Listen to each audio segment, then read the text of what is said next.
Harry and Meghan have never provided any evidence for that highly incendiary claim. It's not like they haven't had the chance to. After all, they pumped out 6 hours of self-indulgent bilge on Netflix, trashing Britain and the press for its racism. She was never pregnant at all. Instead, the videos embolden conspiracy theorists. They're calling it Megspiracy, and the pair are being subjected to yet more merciless ridicule. Princess Lilibet Diana had been christened. Why would they use a title for their children that represents an institution they loathe so much? Meghan's Netflix series, released to the world this morning, is packed with, well, not really revelations, are they? It's sort of rehashed old revelations with a new twist. As it turns out, we've apparently been wrong all along. Britain is a nasty, racist hellhole where only magnificent Meghan stood up to all this, and the world's biggest victim. Imagine something unfolding behind the closed doors of Buckingham Palace that almost no one is openly talking about. No loud announcements, no official statements, just a quiet, methodical process that could change everything we thought we knew about the royal family. Harry and Meghan Markle's surrogacy scandal has entered the mainstream media domain. While the world is distracted by polished headlines and social media images, there are claims that something far more serious is happening behind the scenes. Documents being reviewed, rules being questioned, and even the foundation of royal tradition being closely examined. And when you start connecting the dots, one thing becomes clear. This story might be much bigger than anyone expected. So, what is really going on? And why is it starting to surface now more than ever? Piers Morgan is furious, and this time, what he's saying isn't standing alone. It's being backed up by senior palace insiders. Reports are dropping fast from both the United States and the United Kingdom, all at the same time, and they're pointing to something serious unfolding right now behind Buckingham Palace doors that almost no one is even mentioning. A quiet, cold, carefully planned investigation is underway, moving in silence, but with clear intent. Do you think if Kate and William did this, do you think they'd ever release it? If they did, do you think Kate would release a twerking video, use headlines heavily like that? pregnant at the bedside? Would people say things like that? The thing is, these two will sell anything about their privacy. A lot of the royal watchers were complaining that they felt like her posts on social media where she barely shows the kids is almost taunting the king, who doesn't know these children, and how unfair this is. And it's got people inside the royal circle paying very close attention. This isn't about Harry. It's not about Meghan either. It's zeroing in on Archie and Lilibet directly. Their births, their official records, their titles, and exactly where they stand in the line of succession to the British throne are now under intense scrutiny. And when you hear what investigators are said to have uncovered, missing signatures, questions around a birth certificate, and a christening that reportedly left no clear church records, you start to see why this situation is drawing so much attention. It's being claimed that Meghan Markle is under intense pressure right now inside that Montecito mansion as all of this comes into focus. Stay with this, because every layer of this story links right back to what Piers Morgan has been saying, loud and nonstop for months now. Let's get into it. He's been pushing one question that the mainstream media keeps avoiding, and it's starting to make people uncomfortable. It's a simple question, but it hits hard. If Harry and Meghan are still using their Sussex titles on every deal, every pitch, every brand partnership, while at the same time presenting themselves as victims of that very same institution, how does that actually add up? So what is actually going on here? This crisis won't die down until the irrefutable truth comes out. For Harry and Meghan, it's more a case of never reign and never abstain, especially when it comes to nauseating self-publicity, which invariably backfires. Harry and Meghan playing games that resulted in people unnecessarily questioning things. Again, every toxicity thing is result of them. Piers Morgan isn't holding back at all. He's calling it straight out as hypocrisy, and not just a little, but on a massive scale. The titles show up everywhere, on every statement, every Netflix deal, every lifestyle brand move. It's stamped on everything. Prince William doubles down. According to multiple sources, it's now a matter of when, not if, he strips Prince Harry and Meghan Markle of their royal titles. The Duke and Duchess of Sussex isn't just an identity anymore. It's become a full-on product they're selling to the world.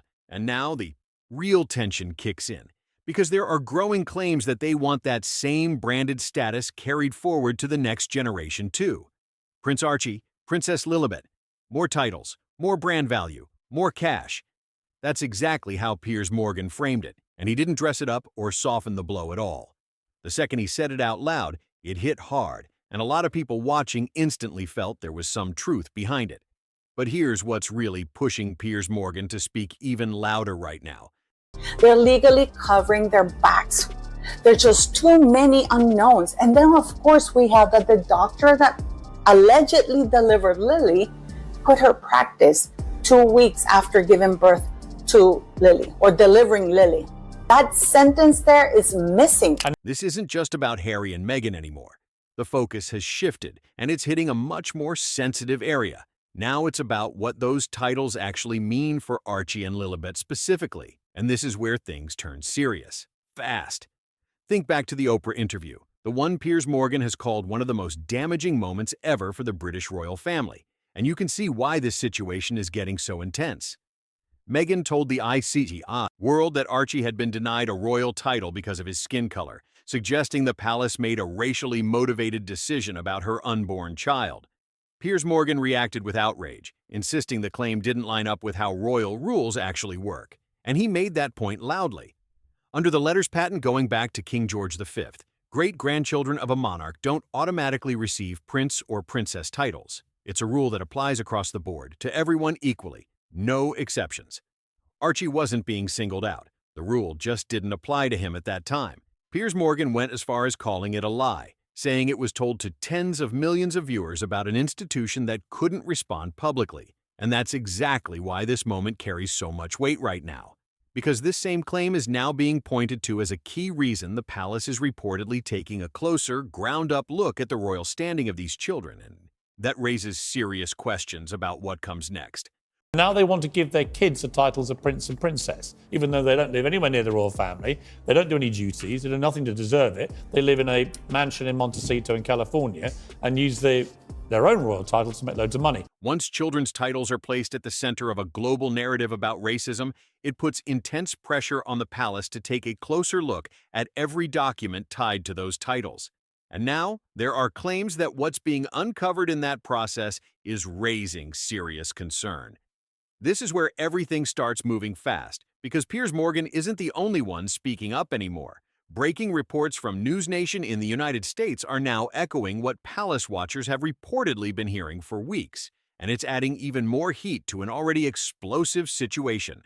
Prince William is reportedly making moves that could change everything, with claims that he's preparing to strip Harry and Meghan of their royal titles. Multiple senior sources suggest this isn't being treated as an if anymore, but more like a matter of timing, and that alone is turning heads. And it doesn't stop with Harry and Meghan. According to the latest reports, the discussion could extend to Archie and Lilibet as well, all 4 names now being pulled into the conversation, which takes this to a whole new level of seriousness. Piers Morgan has been warning that something like this could happen for months, and now those warnings are starting to sound a lot less hypothetical. Things were dealt with a bit more, you could call it aggressively, when it came to errant members of a royal family. You sent them off to war and hoped that war took care of the rest, sort of thing. And so I think in this sort of modern era, you do actually need some way to, discipline may sound like a harsh word, but to share with them, hey, you're part of this. You have to be a situation like Harry, because Harry and Meghan left in part because they thought they could just do whatever the heck they wanted. Nobody was going to tell them no. He keeps drawing a sharp comparison between Harry and Meghan today and what happened with Prince Andrew and Sarah Ferguson. 2 figures who, in his view, spent years leaning on the royal brand while controversies swirled around them, all while still benefiting from their connection to the crown. The argument he's making is clear: continuing to monetize that royal proximity while stepping away from the duties that traditionally come with it raises serious questions, and it's exactly why this debate is heating up again right now. Piers Morgan's point cuts straight through. He's saying the well could be drying up for Harry and Meghan. The world, how ghastly the monarchy is. It's a prison camp. All the royals want to get away from it, but they can't because they're trapped in the world of titles and privilege. And now they want to give their kids the titles of prince and princess, even though they don't live anywhere near the royal family. They don't do any duties. They do nothing to deserve it. They live in a mansion in Montecito in California. The big money momentum they once had doesn't look the same anymore. With talk that Netflix value has shifted, the podcast chapter has ended, and new deals aren't hitting at the same level. In that context, he argues a couple with tightening income streams, but a continued push to use the royal brand becomes a situation Prince William can't just ignore. especially with so much attention locked on what happens next. In this case, about whether you think the birth was real, whether you think there was a surrogate, whether you think Meghan was wearing a moon bump, the fact is, Harry and Meghan lied. Buckingham Palace lied on their behalf. There was a complete cover-up over the birth of Prince Archie. By potentially including Beatrice and Eugenie in the same move, the message being discussed isn't about making things personal. It's about setting a clear policy across the board. That's the principle Piers Morgan has been repeating for months, and he's been very direct about it. If you're not a full-time working royal, you don't need a royal title.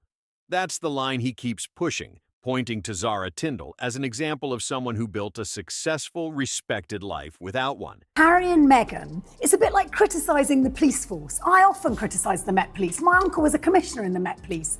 Doesn't mean that I don't believe in having a police force. You can criticise the monarchy and say, here are the fault lines, and do it clumsily. But why would they want? Why would they? And now, that same argument is being extended to Archie and Lilibet as well, which is where this conversation really starts to intensify.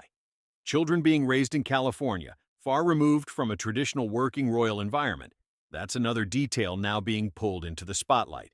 And then comes the twist that's making headlines everywhere right now, something Piers Morgan finds genuinely extraordinary.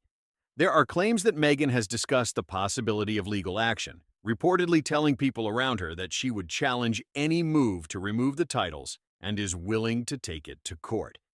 They want to inflict on their children royal titles that make them part of the royal family worldwide. And Piers Morgan's response comes exactly as you'd expect, sharp and direct. What court? You can't take legal action against the monarch over something like this. The titles come from the crown, and that same authority has the power to change or remove them. It's that simple. There isn't a court in the United States or the United Kingdom that could step in and order Buckingham Palace to restore titles like Prince Archie or Princess Lilibet. expose them to the misery and pain and trauma which Harry tells us he suffers on an hourly basis, normally for large checks, by the way. That's why the idea of a courtroom battle is being dismissed so strongly, with critics arguing it's just not something that's realistically going to happen. And critics say the fact that this even seems like a possibility shows just how disconnected things may have become in Montecito right now. That perception alone is adding even more tension to an already heated situation. But here's where it really sends shockwaves through royal circles, because this goes beyond the titles, beyond the hypocrisy claims, and even beyond the legal talk. This is the part Piers Morgan is describing as something truly unprecedented in modern royal history, and it's raising eyebrows at every level. Omid, surely you as the author, I mean, you must be furious, right? You must be demanding. Heads roll. And you want names, don't you, ironically? Omid, about who did this to you? Who besmirched your reputation as an author? I would, Omid. I'd want to know right now, especially if I was trying to convince the world that I had nothing to do with it myself, and I'd never ever put these names in writing, and maybe some lawyer had come along and told me not to. I mean, that couldn't possibly have happened because you've given us your word, and as I've established so far in this monologue, your word is your bond and should be taken as sacrosanct. Well, I'm going to cut through all this crap. I'm going to tell you the names of the two senior royals. Senior advisors at Buckingham Palace are said to have quietly launched what's being described as an internal verification review directly tied to Archie and Lilibet. This isn't loud or public. It's happening behind the scenes, but it's getting serious attention. The focus is on their births, their documentation, and their official standing when it comes to the British crown. And that's exactly why this development is starting to turn heads in a big way. Apparently, they invited all the royals to Lilibet's christening, but they all declined to come, as if they're all going to get on a plane and fly to California to embrace the people who've been trashing them for the last 3 years. But it looks like from the jungle drums, they have been invited to the coronation, right? Yeah. Now, they're holding it out to make it all about them, make it a big drama. So do you think they're actually going to come? Piers Morgan is making his position very clear on what this signals. Moves like this don't happen casually. The palace doesn't take steps like this unless something serious is on the table.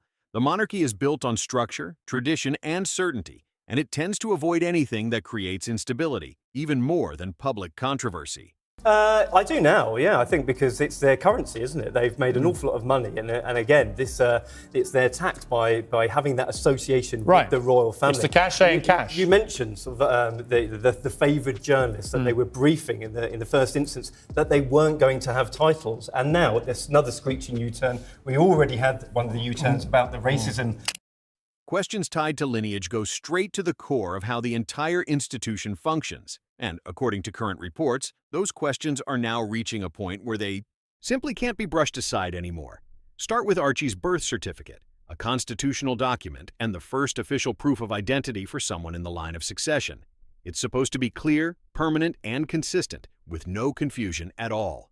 But reports claim it was altered months after his birth, which is where the questions start building. So, concerns and conversations about how dark his skin might be when he's born. What? About how dark your baby is going to be? Potentially, and what that would mean or look like. Hold up. There's several conversations. There's a conversation with you? With Harry. About how dark your baby is going to be? Potentially, and what that would mean or look like. Ooh.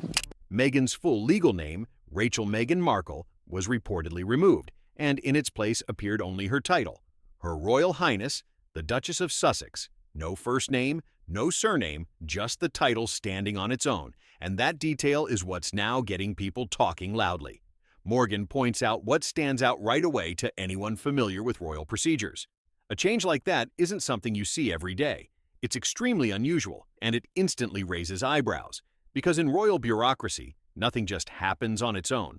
Someone has to request that change, someone has to approve it, and someone has to officially record it step by step, which is why this detail is getting so much attention right now.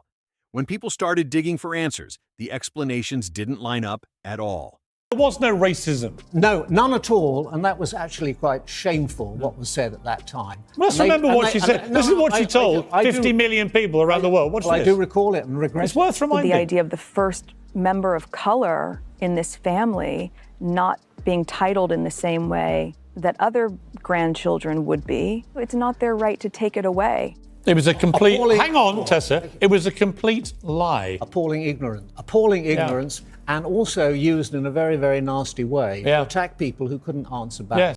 Meghan's team reportedly said the palace requested the change, while palace insiders pushed back, claiming it actually came from Meghan's side instead. No single version of events, no clear paper trail that everyone agrees on, just a changed document and conflicting accounts coming from both directions. And that kind of mismatch is exactly what's raising even more questions now. Then there's the birth announcement, and this is where even more attention starts building. Every royal birth usually follows a strict, well-known sequence: confirmation of the birth, an official medical statement from named doctors, and a formal palace bulletin released with clear details. Fascinating reporting coming from News Nation, the US news channel, and its head of entertainment, Paula Frolic, who reveals Prince William to change the monarchy forever. But with Archie, that expected sequence was reportedly disrupted, the public was told. Meghan had gone into labor after the birth had already taken place. And then hours passed with very little clarity. No confirmed hospital details, no verified witness statements, and a timeline that left people asking questions. And here's another detail that stands out. The announcement, unlike those for George, Charlotte, and Louis, reportedly did not include the signatures of the attending doctors, which only adds more curiosity to the entire situation. Element within the royal family that Prince William was forced to deny. Michael, you want to jump in? Wasn't right. I was going to say, and this is another example. Yes, I totally agree. Her Majesty, His Majesty the King, has played a blinder in all this because he let it be known from the very outset that they were welcome to come, Meghan and Harry, to the coronation, putting the ball firmly in their court. If they decline, it will make them look small-minded, petty, mean-minded. Piers Morgan has pointed to this detail again and again. Those signatures aren't just symbolic.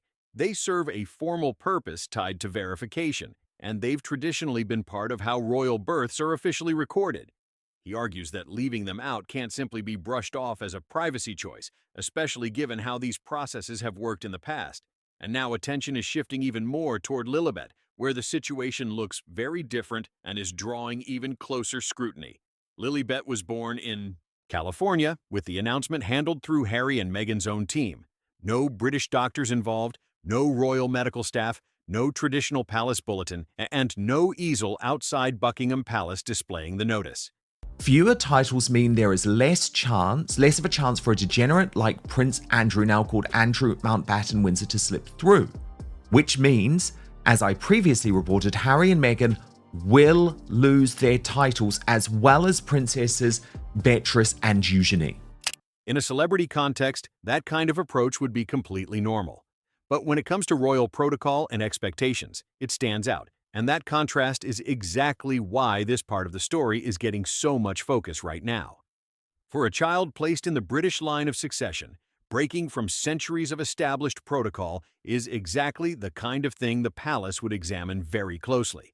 And now, there's one detail being talked about that's reportedly causing the most concern in royal circles.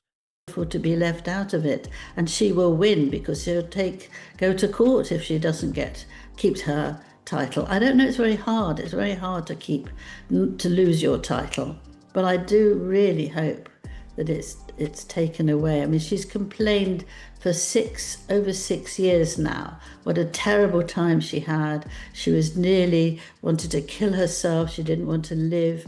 Then what trying to get back in there somewhere. Nobody wants her. She's not going to listen to anything she's being told. When palace advisors looked into Church of England records tied to Lilibet's California christening, there are claims they didn't find a clear entry. No registry listing, no confirmation from a bishop, and no formal acknowledgement from the key Archbishop's office being pointed to in these reports. Piers Morgan is blunt about what that could mean. A royal christening isn't just a moment for photos. It has traditionally carried religious and institutional significance, symbolically linking a royal child to the Church of England, which has long been connected to the crown itself. So you can't really put them into the Buckingham Palace and say, look, if you feel like doing any work, do it. And if you don't, because that's not going to be a way that Harry doesn't mind that, which is extraordinary, but it's not a way to do that. And I think if they're going to school and you leave them there with a title, Prince and Princess, they're going to get bullied. Now, it's important to note that different circumstances, locations, and modern practices can affect how these events are recorded or recognized. But the absence of publicly confirmed details as being discussed is exactly why questions are being raised and why this situation is getting so much intense attention right now. This is exactly why, according to critics, the mood in Montecito may be very different from the polished, picture-perfect image seen across social media. Behind the scenes, there are claims of growing pressure, and that contrast is what's getting people talking. And by the way, Meghan, if you don't like me calling you a liar, just sue me, and we'll go through all this in court. Piers Morgan has been pushing this point with more intensity, arguing that Meghan's current public identity, from the lifestyle branding to the media deals and the carefully shaped image, is deeply tied to one core element, the mystique of the British crown. And from that perspective, the argument is blunt. And if she wants to do anything politically in America, which is on and off with her, isn't it? She can't do it with the title. So what's she worried about? Just drop out, but she won't, because she's so determined to get her own back. And that it needs someone strong like William who's going to absolutely push it through. I absolutely agree. Yeah, nobody set out to destroy you. You destroyed yourselves in this country with your ludicrous, hypocritical behaviour. The truth be told, what she just said is complete and utter garbage by the British media, the public and the royal family that they've all now abandoned. That's the truth. Remove the royal connection through the children and that foundation starts to weaken. Strip away the titles entirely, and critics claim the entire structure holding that image together could begin to fall apart, which is why this moment feels so high stakes. First thing is that these children are being raised in some type of freak show. It's like they are Michael Jackson's children who were paraded to the world but covered up in masks. Yeah, but then remember, he covered their identities and their faces in masks. So of course they're very likely to be messed up, growing up with such messed up parents who are using them in such a mucked up manner. So that's the first thing I would say. The The second thing I would say on the titles is that I think what Prince William is acutely aware of, and this has certainly been my reporting, is that look at what happened when you allowed to run rampant for so many years, chasing the cash. Piers Morgan breaks it down in a way that's hard to ignore. Without the Sussex titles attached to every statement, every deal, every pitch, he argues that Harry and Meghan are left as a couple who stepped away from one of the most famous families in the world, and then publicly criticized it while building their income. That, in his view, isn't a strong brand. It's a warning sign. And when it comes to Harry, Morgan points out something he believes often gets overlooked in all the noise. There's a claim that Harry truly believed that even while living in California, even after stepping away from royal duties, his children would always carry that royal connection with them no matter what. That assumption, that distance wouldn't change status, is exactly what's now being questioned. And it's a big reason why this entire situation is starting to feel more intense than ever. Even if Harry and Meghan right now are earning their own money, that well is drying up. You've got to take the ability for them. There's a growing claim that Harry believed his children's royal identity would always be permanent and untouchable. Damage the royal family in the future away, and you've got to do that now. You've got to do it swiftly. But now, reports suggest he's been trying to reach senior royals, and those calls are going unanswered, which is only adding more tension to the situation. Because when the palace shifts into constitutional matters, emotion doesn't lead the way, protocol does. And according to what's being said, this review is already in motion, moving forward regardless of what Harry or Meghan might say publicly. Piers Morgan is directing some of his strongest criticism at King Charles, arguing that there have been multiple moments where decisive action could have been taken. California Birth Index, and per the website at thecaliforniabirthindex.org, the California Birth Index, or CABI, is a database that stores records of births in California, extracts of birth certificates. Putting her full official name of Rachel Meghan Markle, you can see that the official records show. But wasn't. After the Oprah interview, after the Netflix series, after Spare, he points out that each time, no major response followed, and that pattern is now being questioned more than ever. Each time, Morgan has repeated the same warning. Delay only builds a bigger problem. And now, according to that view, that problem has finally arrived, landing directly in Prince William's hands. I've got the breaking royal celebrity news. Meghan Markle has changed her name on her son's birth certificate. On the original birth certificate registered on May 17, 2019, the Duchess gave her name as Rachel Meghan, Her Royal Highness the Duchess of Sussex. Oh, that's quite a name. William, Morgan argues, is the one expected to deal with it head-on. He understands what's at stake, has watched everything unfold in real time, and is far less likely to approach it with sentiment over structure. They decide, okay, well, we have to come out and show the baby in some way, but we're not coming out to the street. The filthy masses are not going to have anything to do with our kid. So then they show up, and there's Meghan in her white dress with Harry, and he's holding this completely still baby. That it just really kind of boggles the mind. I mean, just for titles, for example. So when Archie was first born, they said they didn't want him to have a title. He was going to be a private citizen. I was like, bravo, you understand. He's not going to be a working member of the royal family. He is going to have to live a normal life, get a normal job. That is fantastic.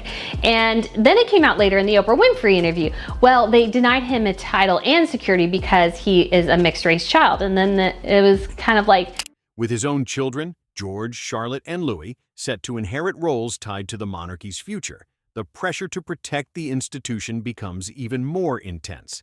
So where does this situation go from here? According to those closely, Duchess of Sussex, no longer HRH, was safely delivered of a son, and she and her child are both doing well. So back to the tradition of putting out a framed bulletin or a gilded easel outside Buckingham Palace after royal births has been going on since 1837, so it's a cool tradition.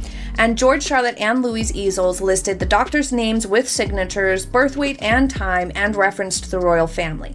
Following what's being described as a palace review, there are now 3 possible outcomes being discussed when it comes to Archie and Lilibet's royal standing, and each one carries major consequences. The first possibility being discussed is a quiet freeze, Meghan Markle gave birth to Lily. Because this is what's called plausible deniability. They want to be able to say, hey, we never claimed that she was our daughter in that announcement. They're legally covering their backs. There's just too many unknowns. And then, of course, we have that the doctor that allegedly delivered Lily quit her practice 2 weeks after giving birth to Lily or delivering Lily. That sentence there is missing. That is a vital sentence that Meghan Markle chose not to put in an official statement because she knows she would get into a lot of legal trouble and she needed plausible deniability. Titles would still exist on paper, but receive no real recognition going forward. A slow, almost invisible fade from relevance that happens without any big announcement. The second is a quiet reclassification. No public statement, no headlines, just a gradual shift where their names disappear from official platforms, positioning them fully as private individuals living outside the royal structure, with the change happening so smoothly it almost goes unnoticed. With either Archie or Lily, and it needs to happen. They need to prove that those children, Meghan and Harry, are not entitled to privacy in this matter. And their privacy is trumped by our right to know that no bastard is going to sit on the throne of this country. And then there's the third option, the one Piers Morgan says is now seriously on the table, a formal removal. If any internal review were to conclude that royal protocols or standards weren't properly followed, the Crown would have the authority to act, removing titles and recognition completely, not with drama, but with quiet finality. As a result of the bizarre conduct of a cheap hustler and her dope of a husband, is entirely unnecessary and should be cleared up. There is no justifiable reason why the British public should have to put up with a doubtful situation when it has been generally accepted practice since 1688 that all royal births should be publicly attested so that there can be no question as to the entitlement of an infant to his or her place in the line of succession. Piers Morgan's stance hasn't changed, but now it's hitting harder than ever.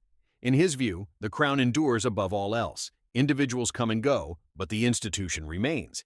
The argument being pushed is clear. Harry and Meghan may have built their public image around royal mystique. 2 years of the royal family are a bunch of racists flying around the world. I was in America through a lot of that period, and they all believed it because it had appeared on Oprah. Then he says, I never meant to say anything about racism. What are you all talking about? It's the beastly media. Well, now Harry and Meghan's lick-spittle client journalist Omid Scobie, the man who lied about his age, said he was 33 when in fact he was 38, a bit older now. But the authority still sits with the palace, and ultimately any major decision would come down to the monarch's power to define what stands and what doesn't. So now the big question is being thrown out there. Should the palace bring everything into the open or handle it quietly behind closed doors? Because no matter which path is taken, one thing is certain. The situation is far from finished. For someone to tell him what to do when he's been in this work for a very long time and waited a very long time while his mother was doing it, and she has nothing to do with that.